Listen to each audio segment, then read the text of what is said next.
have to start by saying it's the last show in the current series, but we're back.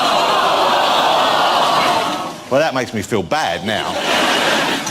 But we've got a great lineup for you. We're back later in the year, obviously, but tonight, to end the series, we've got a great lineup. Let's see who's in my green room for you, fresh from an incredible Sport Relief Challenge that saw her run, cycle and swim her way from Edinburgh all the way down to London. What an achievement. Ladies and gentlemen, the fabulous Davina McCall. Congratulations.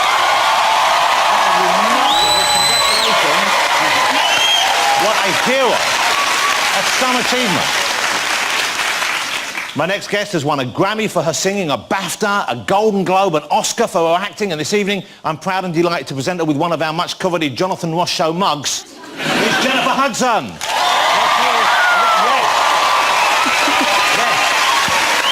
The fabulous Jennifer Hudson, ladies and gentlemen. Next up, we have one of the most popular presenters on TV. She's a great comedian and she hosts the Great British Bake Off. It's Sue Perkins. Sue Perkins is right there. Half of the Mel and the Sue combo. And we also have, I think, Britain's best-loved business tycoon. Incredibly, he's also soon to be an astronaut. You know who I'm talking about. He is, of course, Sir Richard Branson. Who doesn't love Richard Branson? Good to see you, sir. Thank you for joining us. And what incredible music we have for you this evening from the Mercury Award-winning and platinum album-selling The Sublime Elbow will be performing live at the end of the show. Hello, chaps. How are you? Mostly from Ramsbottom, I believe. OK, now, that's the show. But did anyone see the Oscars last Sunday? Did you watch the Oscars or did you watch the highlight? Yeah. It was hosted by the fabulous Ellen DeGeneres, and halfway through, she took a selfie of herself during the show. You've probably seen it. It's been retweeted more than 3 million times. If you haven't seen it, here it is. Look at this. There it is. That is some selfie, and that sets the bar pretty high. Look at that lineup. Meryl Streep, Brad Pitt, Bradley Cooper, Julia Roberts, Angelina Jolie and Kevin Spacey. That is like, I'm a celebrity, get me in there. That's what that is. There's been a lot of speculation about the identity of the man on the far left. The one who's almost in it. You see that? People aren't sure who that necessarily is. Then someone online solved the mystery. I found this when I was browsing. Look at this. That's incredible. Isn't that something? He really is everywhere. He's omnipresent. Okay. I don't know if anyone saw this picture in the papers this week. Have a look at this. Whoa! Look at that. It's a snake attacking a crocodile. That's one fight where you really can say it's just handbags.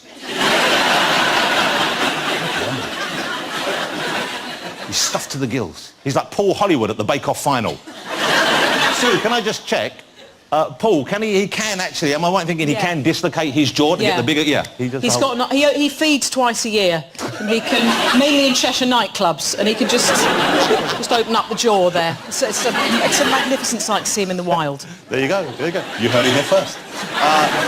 The Chinese this week celebrated Ouyuar Day. I think that's the correct... It's not Ouyuar Day, it's Ouyuar Day.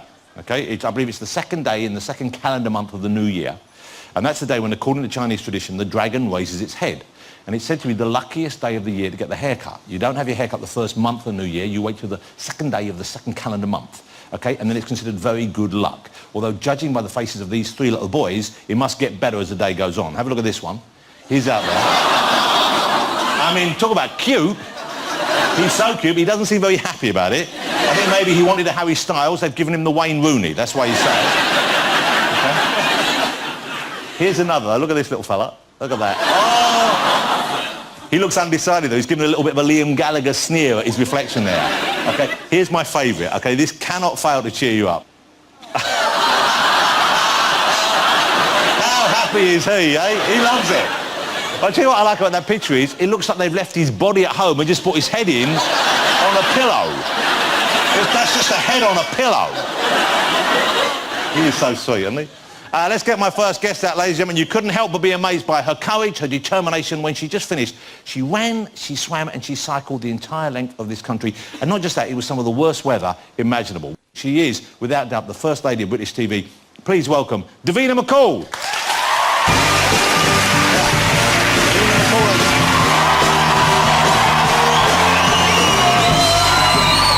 Wow. Congratulations and thank you for coming on to tell us about it. Come sit down.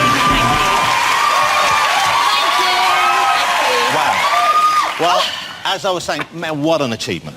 And congratulations. Tell me, before we talk about it in depth, what actually did it involve? So you started in Scotland. Started in Edinburgh on a very wet and rainy morning, and we did 17 hours cycling the first day in just the worst weather I have ever ridden in. And about 4 hours in, they pulled me over to the side and they put me in a van, and I just burst into tears, and they said I sort of had the beginnings of hypothermia.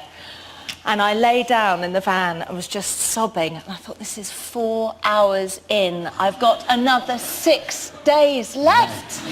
How am I going to do this? And I got into the hotel that we were staying in that night at 12:30 at night, and do you know what they did to me? What? They put me in an ice bath. What? Why did they do that? I got in and I was in my cycling shorts because the physiotherapist had to come in and make sure that I'd got in it and that I wasn't lying like you do when you're a kid. Yeah, I'm having a bath. noisy. So I got in and I'm just sitting in my cycling shorts, my top just crying in the morning. I want to go to bed.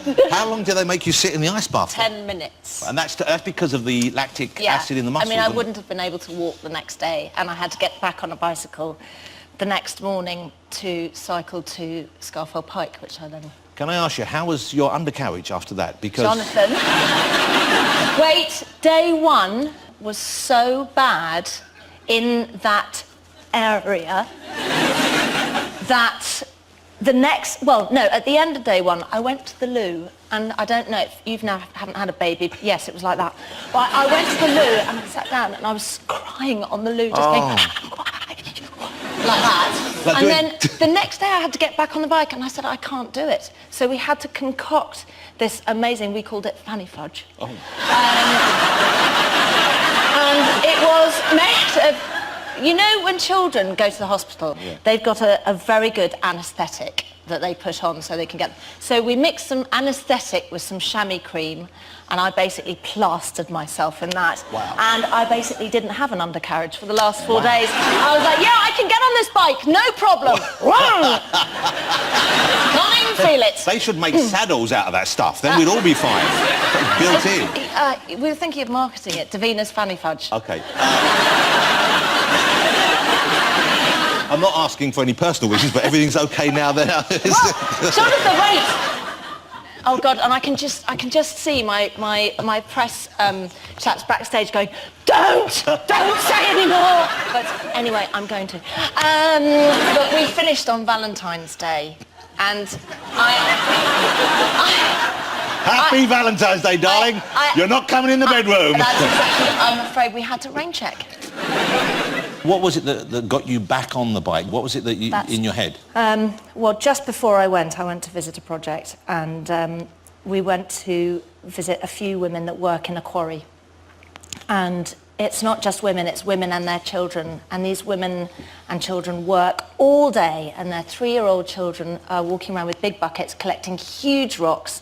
They then take the huge rocks to their big sisters and their mums, who it's mind-numbingly boring to have a stick with a rock, and they just hit the rock all day. They can't speak to each other because they'll hit their fingers or they'll hurt themselves. They just sit there hitting, and for 10 bags of rubble, you'd get £1.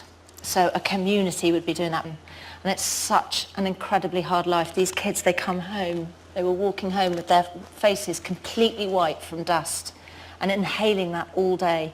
And there's an amazing project that Comet Relief and Sport Relief support, where they take one of the girls from the project and they teach her how to make friends and play, because they just don't know how to do that. They're not doing and then they give the mum a career, so that when the girl comes back, the girl can go to school, the mum's got a career, they don't have to be in the quarry anymore. And is that it's just part breaking of a cycle. what the fundraising will be going towards, is to get people out of that cycle? Yeah. OK, let's have a look. This is Davina in action. This is for a documentary they haven't quite finished yet, but it's called Beyond Breaking Point, for reasons which I think you understand now. This will be going out Thursday, 20th of March, just before Sport Relief Self on BBC One. Look at this.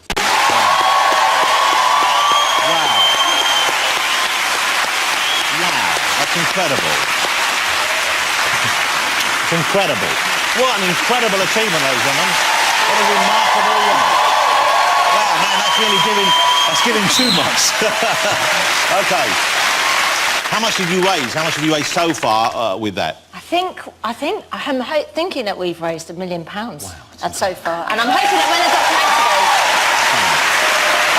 when the documentary goes out, hopefully, you know, it will raise some more. Even because more. we'll be, yeah. So what's next for you? You've got Sport Relief coming up. Long Lost Family. Oh, of course, The Long Lost Family. That's a very emotional show as well, isn't it? It's hugely emotional. It's like a kind of serious surprise in a way, isn't it? Where you bring Well, people- it's a bit like Who Do You Think You Are, but it's about reuniting people. But what I like is it's not just about adoptions. It can be about missing people. It can be about people that have run away from home, or there's so many different reasons why people do something, or people think that they can't get back in touch because so-and-so won't be pleased to hear from them, but actually it's the opposite. But there must be the chance that it could be that the person doesn't want to hear from, or it could go wrong. Yes, at I mean, last 1 in minute. 7 stories is a success, and the other 6 are either they don't want to be found, or they're not alive anymore, they can't be found, or they have been found but they don't want to be reunited on camera, in which case you do it.